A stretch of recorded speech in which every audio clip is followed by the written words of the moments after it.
Hello,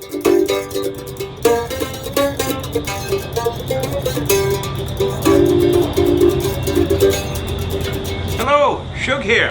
Hey, if you're familiar with my channel at all, you know that most of my stuff, probably 88.3% of it, is hammock related. If you're new to the channel and just clicked on it because you saw a hammock or the word hammock, that's my explanation.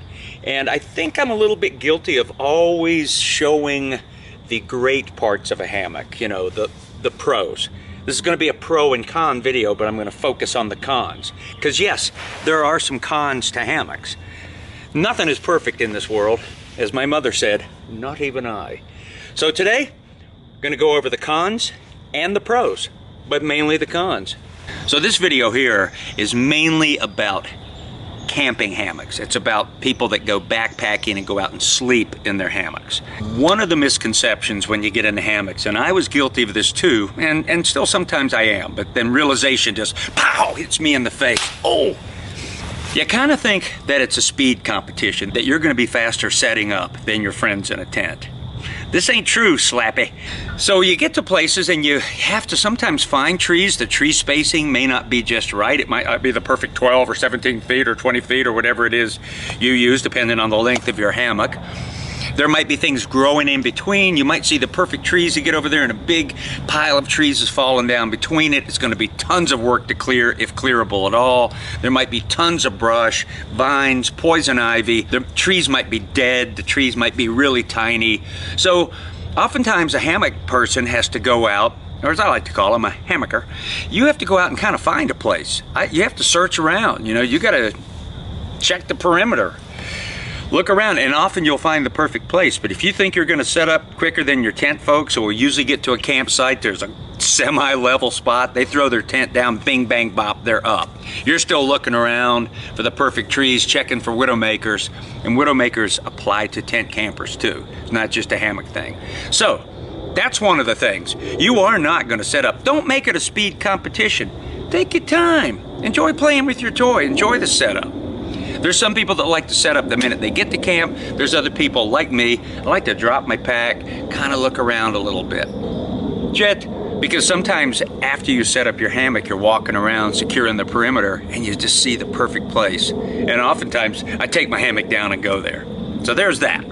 You know, I think these days especially, one of the cons, and it's also a good thing, but it can be a con if you're new, is just suspension choices. Now there's so many more suspension options because there's a lot of people that have got in and evolved these suspensions. And then it's another thing that, you know, hammocks are kind of customizable. Customizable? Is that a word? You can customize your hammock. No, they're customizable.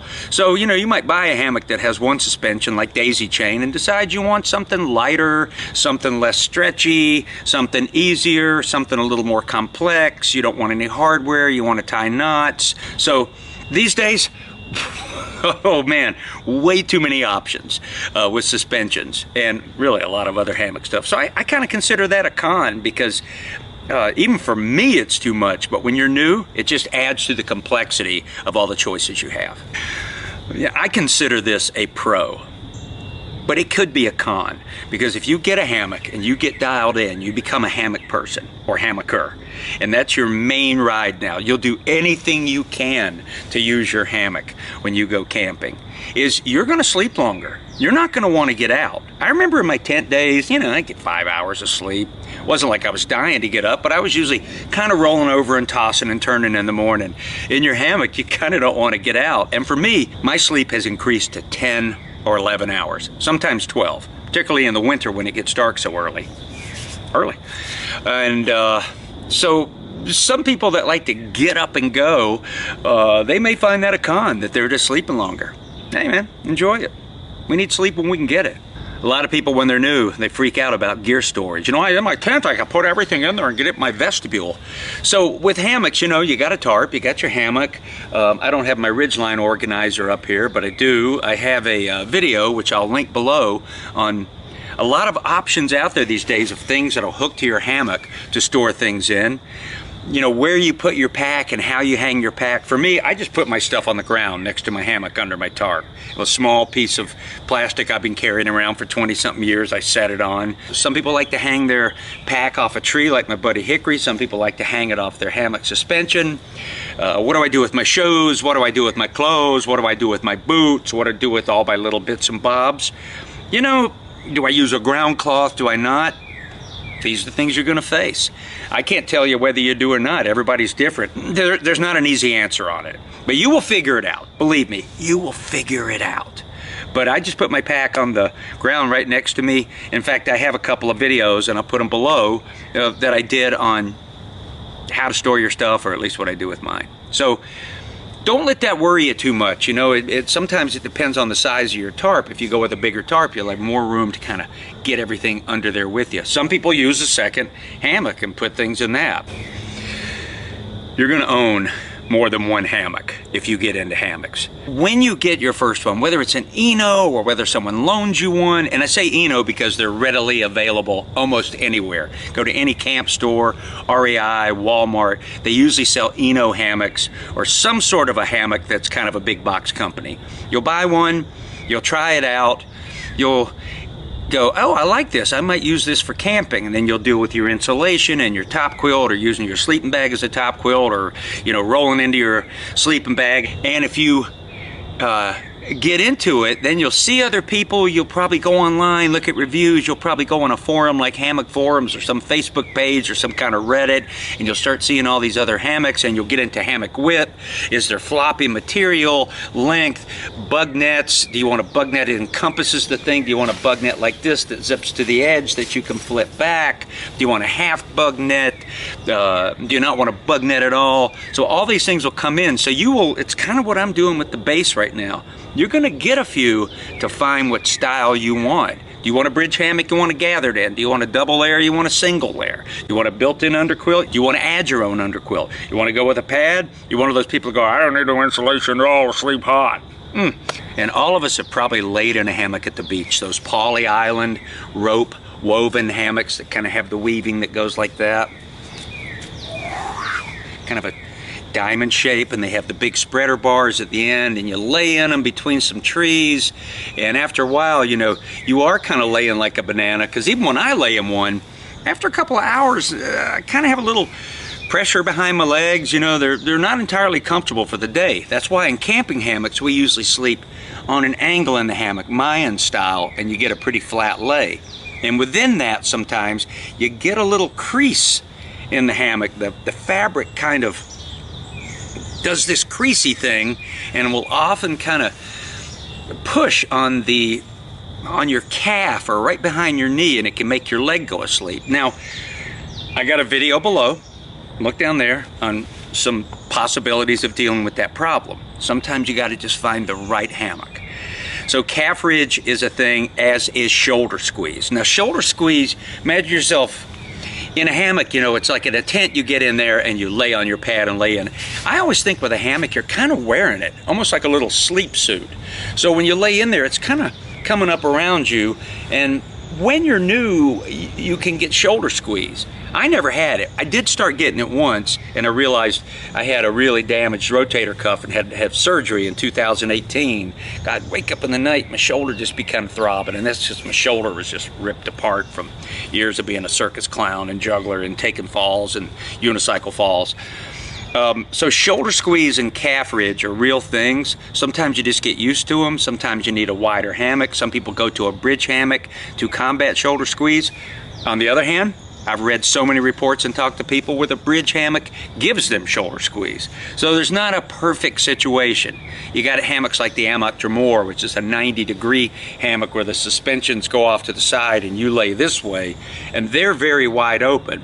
But they have their own pros and cons, you know, as far as sleeping. They're usually pad dependent, but you won't get shoulder squeeze. So that can be a deal. Oftentimes it's sort of where you're laying in the hammock, the width of your hammock, the length of your hammock, the materials of your hammock. Are they firm materials? Are they light? It happens.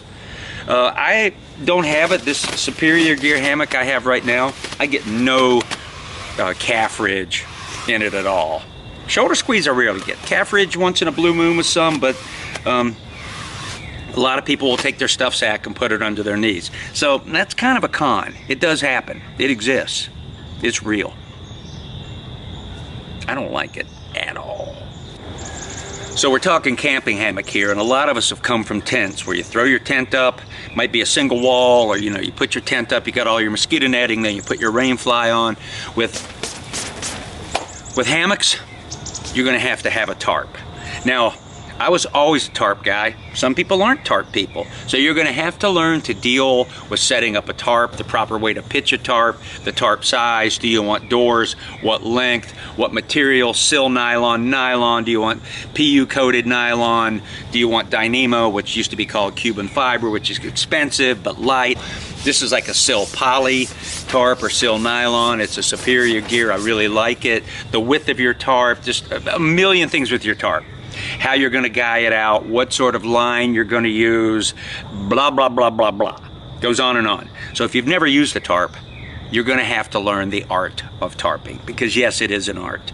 So I love my tarp. I consider it a pro because I can wake up and look right out at the woods. But if you're new, it's just another bit you're going to have to deal with. And if you've never set up tarps before or used a tarp or not unfamiliar with tarps, and I don't know why you would be, but you are. But you're not going to be for long. It can be a con because it just adds another element. Which leads me to this modular thing with hammocks. You get a hammock, and I always tell people, get your hammock with whatever suspension it is and learn to hang that right and be comfortable in it. Then we start thinking about tarps, bug nets, insulation underneath you, whether you use a pad or an underquilt, or some people use, a lot of people use different things. They put a wool blanket inside, or they use a reindeer hide, or they're stringing a military poncho on the outside.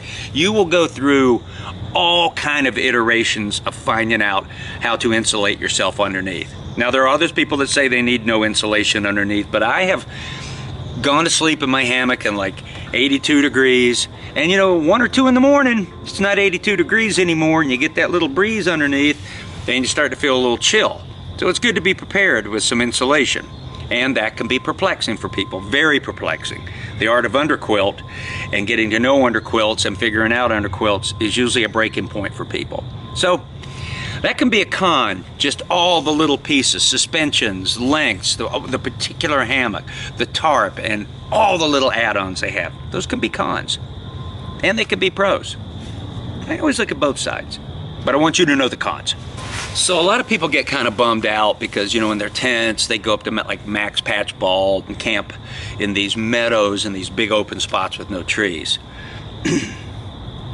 It is doable in a hammock, but you're going to have to carry a hammock stand or something like what I have is the Tenza tree poles, and you can set your hammock and tarp up on the ground. A lot of people hike and they're above tree line and they plan their trips, and this is like Colorado Trail and some of the California trails.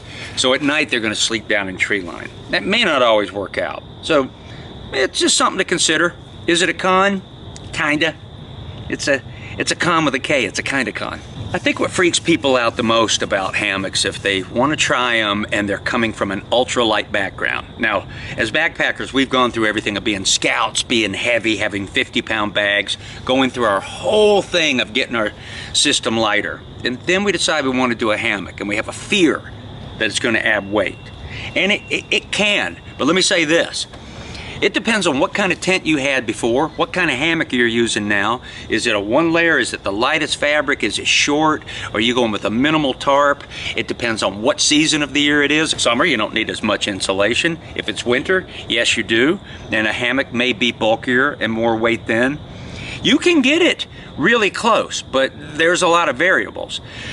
But I always say this, you might add a little bit of weight and fiddly diddly messing around, but I think the payoff is in time. It's comfort. Now it depends on your age. If you're 24, you don't really care about comfort. You could just sleep on the ground, laying there like a cowboy on one of them old movies, with your head just kind of on your stuff sack, nothing underneath you. I'm 64, gonna turn 65 soon. I need a little bit of comfort. It changes once you get about 53 years old. Your body needs to restore itself at night, and I find hammocks restorative, and that's a pro. So I'm willing to take on a little bit more for comfort and sitting in it and sitting in a rainstorm. But yes, let me say, quite possibly for the most part, it might add a little weight. If you're really crafty and dependent on the season and dependent on where you live and what kind of backpacker you work coming in, you could match it. And then as we get into fall, you might be carrying a little bit more. So, kind of a con.